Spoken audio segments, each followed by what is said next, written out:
You know, unlike you, I remarried a young and beautiful woman, haha. Ex-husband taunts me with a vulgar smile. I can't believe he remarried another woman within a week of our divorce. He probably was unfaithful even while we were married. Ex-husband and I were a happy couple for a while after our marriage. We both loved children and were keen on having them since the beginning of our marriage. I can't wait to have kids. I want a girl and a boy, one each. The ideal is one princess and one prince, right? He happily talked about our future. But children didn't come easy for us. Gradually, our relationship became strained, and we ended up hating each other and divorced. A week later, I ran into him at a shopping mall where I went to distract myself. My name is Cindy. I'm a company employee in my 30s. I met my husband, who is 4 years older, through friends and married him 3 years ago. His name is Leonardo. Like me, Leonardo also loved children, and we wanted them from the start of our marriage. I can't wait to have kids. I want a girl and a boy, one each. The ideal is one princess and one prince, right? That's true. I don't really mind the gender as long as they're healthy, but I'd like more than two. We happily talked about what our children would look like and what their personalities would be. However, even after 1 year, then 2, we couldn't have children. In the first year, Leonardo was like, again, no luck. Well, no rush, right? These things are blessings. But from the second year, he started getting bitter. What, failed again? Ah, my colleague had a kid within 2 months of marriage. Why can't we have one? I don't know what to say to that. Around this time, our relationship started getting rocky. Leonardo was harsh, and I, unable to bear it alone, often vented to my close friend Alyssa. Alyssa always listened to me sincerely. I see. Leonardo really wants children, so I understand his disappointment. But I wish he would be more considerate towards Cindy. She said sympathetically. Right. He's changed so much. He used to be so kind. Remembering the old Leonardo, I let out a deep sigh. Alyssa and I confided in each other about things we couldn't easily discuss with others. Still, no children came, and before we knew it, 3 years had passed since our marriage. Thinking it was unlikely to conceive naturally, I suggested fertility treatment to Leonardo. After dinner, as he was drinking coffee, I spoke up. Hey, Leonardo. We haven't had a child in 3 years, right? I'm already 34, maybe we should try fertility treatment? Leonardo reacted with obvious annoyance. What? Fertility treatment? Is it because you're getting old and barren? Do it alone if you want. That way of speaking. I was taken aback by his harsh response and was lost for words. I'm not doing it. There's no way the problem is with me. He spat out those words and quickly left for the bedroom. I stood there, stunned and alone. Is Leonardo not willing to cooperate at all? Mixed feelings of emptiness and sadness overwhelmed me as reluctantly, I decided to visit a fertility clinic alone. After undergoing the tests by myself, the doctor said, "Where's your husband? We need his cooperation too. Infertility can often be on the male side. Please come together next time." Taking the doctor's advice, I brought up the fertility treatment to Leonardo again that night. Hey, fertility treatment won't work if it's just me. You need to get tested too. Can you come to the hospital with me? Are you saying it's my fault? It's obviously your fault, woman. It has nothing to do with me. I told you to do it alone if you want to. Don't drag me into this. Leonardo was infuriated. But male infertility is often the cause too. What? The doctor said so, it's certain. The doctor also said they need the husband's cooperation. Please, Leonardo, come to the hospital with me. I desperately tried to persuade Leonardo. Grudgingly, he agreed, saying, "Fine. Stop nagging." A few days later, I took Leonardo to the fertility clinic. After the tests, Leonardo came out of the examination room with an irritated and twisted face. We were waiting in the waiting room to hear the results of my previous test and Leonardo's recent one. However, due to the crowded hospital, we were not called for a while. Impatient, Leonardo suddenly stood up and said, "I'm going home," and left, ignoring my attempts to stop him. I had no choice but to hear the test results alone. Finally called, I was shocked by the doctor's words. "I need to tell Leonardo." I hurried home. Upon opening the front door and saying, "I'm home," I washed my hands and went to the living room. There, an infuriated Leonardo was standing, waiting for me. What's wrong?" "Hey. Don't mess with me. I thought infertility tests were simpler. Why did I have to do that? It's humiliating." It seemed Leonardo was upset about the manner of the male infertility tests. "But if we don't properly test, we won't know why we can't have children." "So, about the test results," Leonardo interrupted me, yelling. "It's just because you're old that we can't have kids.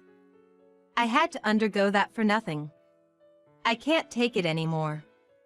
I want a divorce." "What? Wait, what's this all of a sudden?" I was shocked by Leonardo's sudden declaration of divorce and raised my voice in surprise.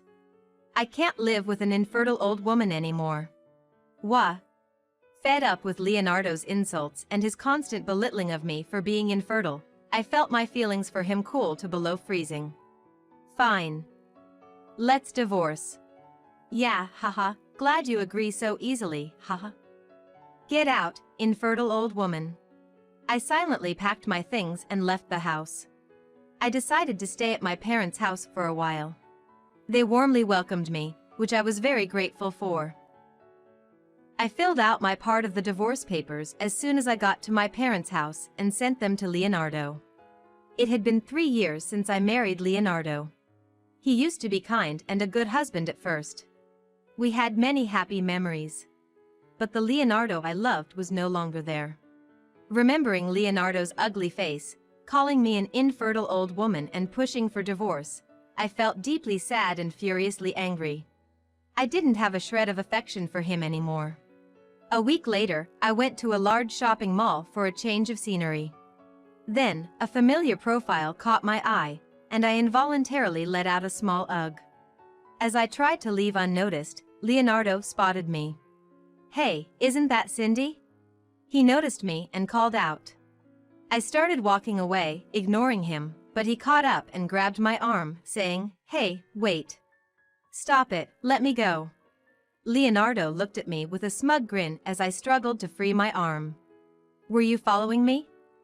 Still hung up on me, huh?" "What?" His baseless accusation left me dumbfounded. "Well, I remarried a young, beautiful woman. No place for an infertile old woman like you, so disappear." He laughed crudely, looking down on me. He had the nerve to stop me just to tell me to disappear. I was furious. It's been only a week since our divorce, and he's already remarried. I realized then that he must have been cheating. The troubles in our marriage weren't just because we couldn't have children, his infidelity was also a cause. He must have been confident about divorcing because he had the option to remarry his affair partner. What a despicable man. As I frowned in disgust, a sweet voice rang out. "Oh. Leonardo, who are you talking to?" The owner of the voice had blonde hair, flashy makeup, and was wearing revealing clothes. She was adorned with branded bags and accessories, carrying shopping bags from luxury stores. "Hey, done shopping? This is Cindy, my ex-wife." "Ah, the infamous ex-wife." The woman looked at me disdainfully. I recognized her from somewhere. Who was she? I was close to remembering, but couldn't quite place her. Seeing my puzzled look, Leonardo proudly introduced her. "Cindy, let me introduce you. This is Hillary, my wife. Young and beautiful, right? Hi there. I'm Leonardo's new wife, Hillary, 25 years old." At that moment, I couldn't help but burst into laughter. So, it was that Hillary. Finally remembering, I couldn't stop laughing. Hillary and Leonardo looked at me, puzzled by my laughter. I told Leonardo with a chuckle. Sorry for you. Well, I'm busy, so I'll be going. As I tried to leave, Leonardo hastily tried to stop me. Hey. What do you mean by that? Is that your way of being a sore loser? Sore loser? Hardly. Then what is it? Say it clearly. He asked impatiently. All right, I'll tell you. I turned to Hillary and said, I know who you are. Eh? I don't know someone plain and dull like you.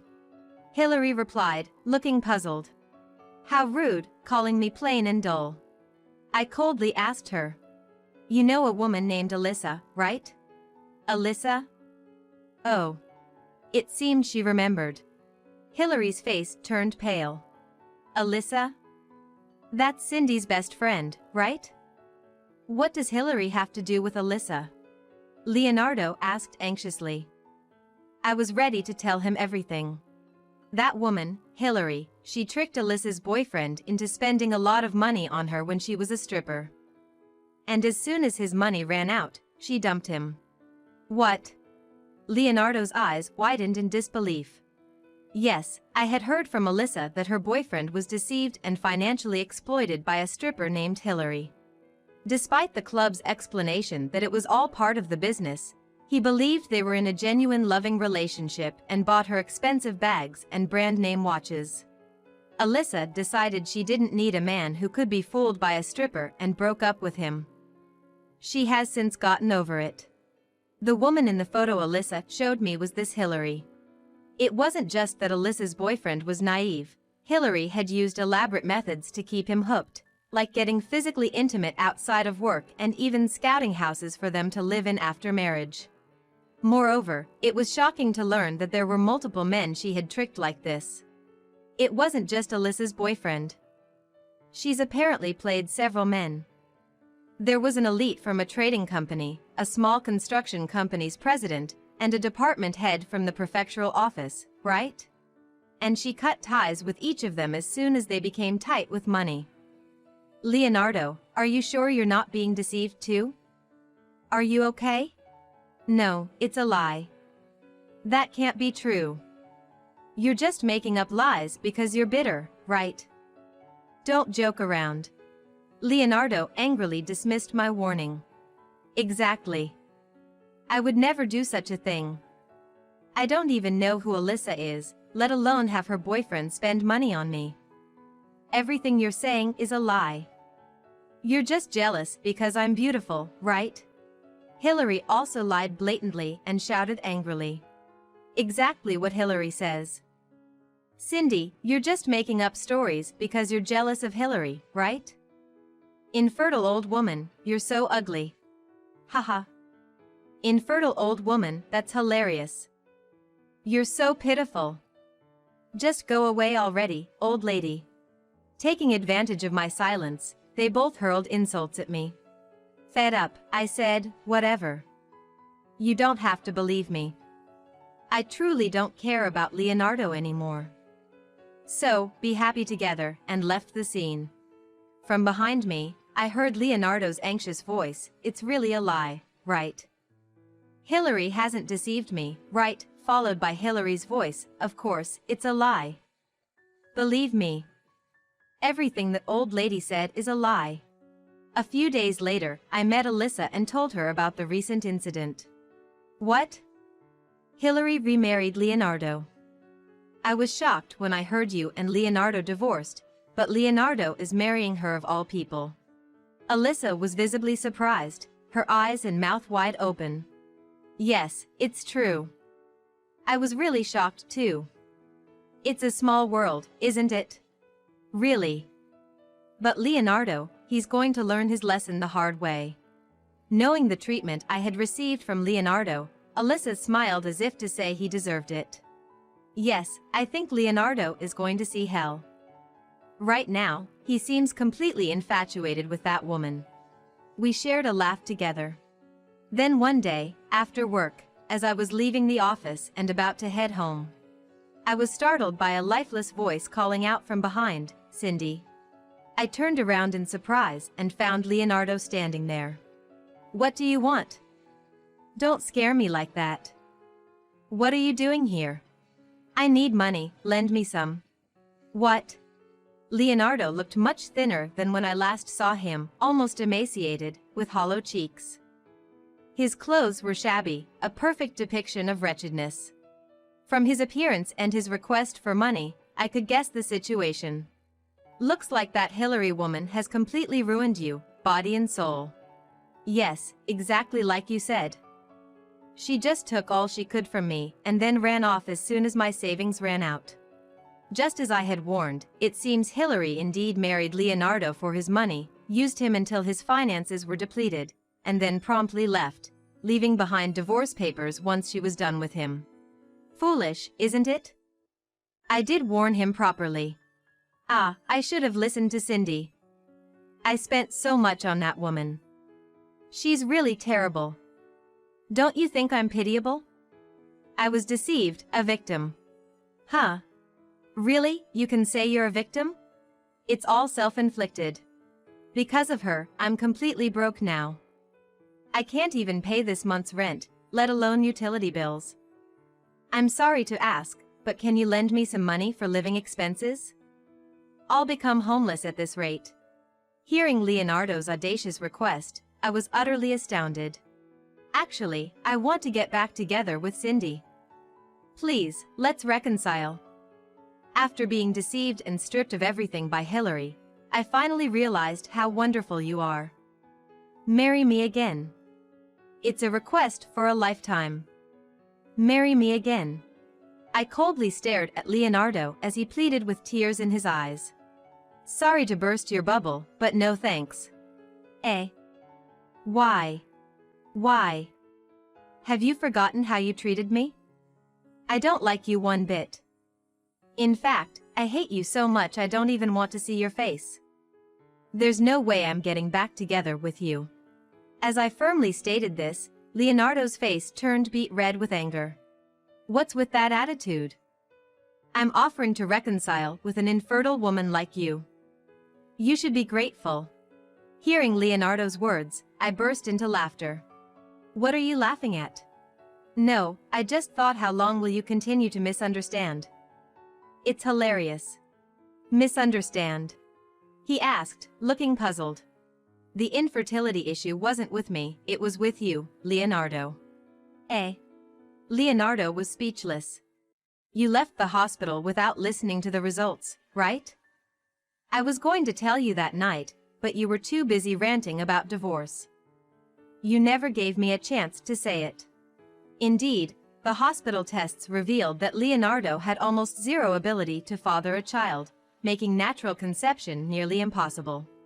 On my end, there were no problems at all. No, it's a lie. That can't be true. There's no way I'm infertile. Stop making things up. He refused to believe my words and started yelling. I take pride in never having been sick. There's no way I'm infertile. The problem must be you. If you think it's a lie, why don't you go to the hospital and ask for yourself? I suggested calmly. Really? But it must be a lie. There's no way I can't have children. Leonardo was visibly panicked and sweating profusely.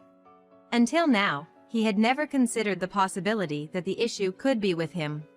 That's why you should go and hear it directly from the doctor. If you plan to marry someone else in the future, it's better to know about your own body. Saying that, I left the place. Later, Leonardo did as I suggested and went to the fertility clinic to hear the test results. There, he was finally convinced of his infertility. He called me multiple times, but I ignored all his calls. Then, voicemail messages started coming in. Cindy, I was wrong. I'm really sorry. Please, give me another chance. Answer the phone. I'm begging you. I have no money. I'm in serious debt. Cindy, help me. After receiving countless such messages, I was fed up and deleted them all, setting Leonardo's number to block calls. A few days after I blocked him, Leonardo ambushed me in front of my office. Cindy. Please. I'm not asking to get back together, just lend me some money. I'm not asking for much. $10,000. No, even $5,000 will do. Please. We were married, weren't we? He said this while kneeling down. Stop it. Not here. I'm not lending you a single penny. Go away now. I'm calling the police. Despite my warning, Leonardo remained kneeling and kept begging for money, so I really called the police to handle the situation. Whether Leonardo was shocked by the police being called, or he feared the increased police patrols, he didn't show up in front of me after that. Leonardo fell into financial difficulties and accumulated more debt, moving to a shabby apartment and working late-night shifts at a store to make ends meet. However, the strain became too much, and he started making mistakes at work. Unable to handle his main job while doing a side job, he faced disapproval from everyone and was in an uncomfortable situation. Meanwhile, I had almost recovered from the shock of the divorce and was working energetically every day. I had relied quite a bit on my parents, but now I had moved to an apartment near my office and was enjoying living alone. Recently, during a trip planned with Alyssa, I met a man and started a relationship. It was a long-distance relationship, but last month, he got transferred to a branch near my home. He asked me, should we? Get married? So, it looks like I'm going to be busy with a lot of things from now on.